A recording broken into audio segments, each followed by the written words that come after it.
If that's true for you, but not for me, sounds tolerant, sounds open-minded, sounds harmless. I don't see any problem with that. It's also one of the most destructive ideas in modern culture, because the moment truth becomes personal, well, it stops being truth. You hear it everywhere. Live your truth. Speak your truth. That may be true for you. It's repeated so often it feels unquestionable, but here's the problem. No one ever stops to ask, what does that actually mean? Because if you slow down for 5 seconds, it starts to fall apart. And yet, this idea is shaping how people see themselves, how they define right and wrong, and how they make life decisions. And even how some people interpret the Bible. So we're going to do something very simple today. We're going to take a look at this idea very seriously and see if it actually holds up. When people say my truth, they usually mean one of two things. First, my perspective, my experience, my interpretation. That's fine. Everyone has a perspective. That's not really the problem. Here's the second thing. My version of reality.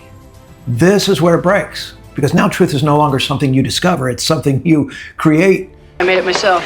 Yeah. And that sounds empowering until you realize what it actually implies. Let's test it. If truth is just personal, then two completely opposite things can both be true. One person says, this is right. Another says, no, this is wrong.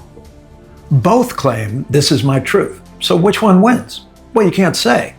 And you definitely can't say both, because reality doesn't work that way. If I say gravity is real and you say gravity is my truth, but I don't believe in it, guess what happens when you jump off a building? Reality jumps with you. And it definitely doesn't adjust your belief. See, truth isn't voted on. It isn't customized or negotiated. It simply is. And here's the part people don't like.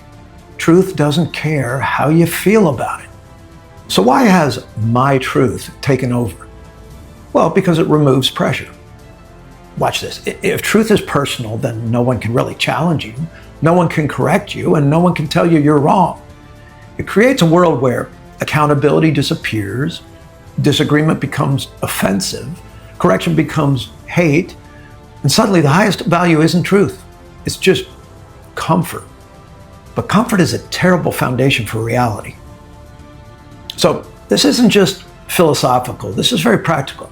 Look at what happens when truth becomes subjective. You get identity confusion. If truth is self-defined, identity becomes unstable. You get moral chaos. If everyone defines right and wrong, there's no right and wrong. You get relationship breakdown. If truth is just personal, then conflict has no resolution. Resolution's impossible. Why?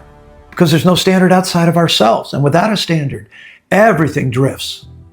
Now, contrast that with what Jesus said in John 14:6. He said, I am the way and the truth and the life. Not, I have a truth. Not, I offer truth. He says, I am the truth. That's not really flexible.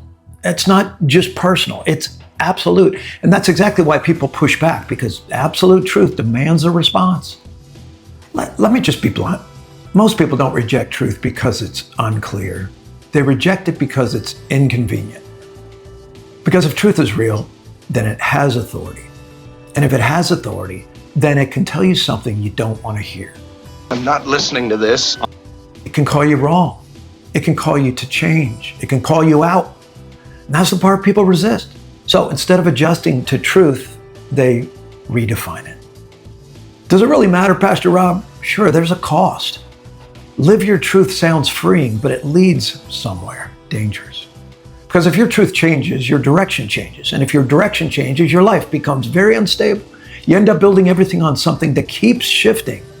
Jesus talked about building your foundation on shifting things like sand. The outcome's not good. Eventually it collapses. Because a truth that moves with you can't hold you. So here's the question you can't avoid. Are you living by your truth or by the truth?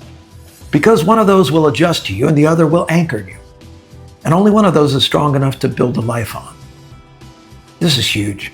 If you want more content that actually challenges the way you think, subscribe. And I want to hear from you. Do you believe truth is absolute or just personal? Say it clearly in the comments, and I promise to get back to as many of you as I can. I'm Rob Singleton. I'll see you in the next video.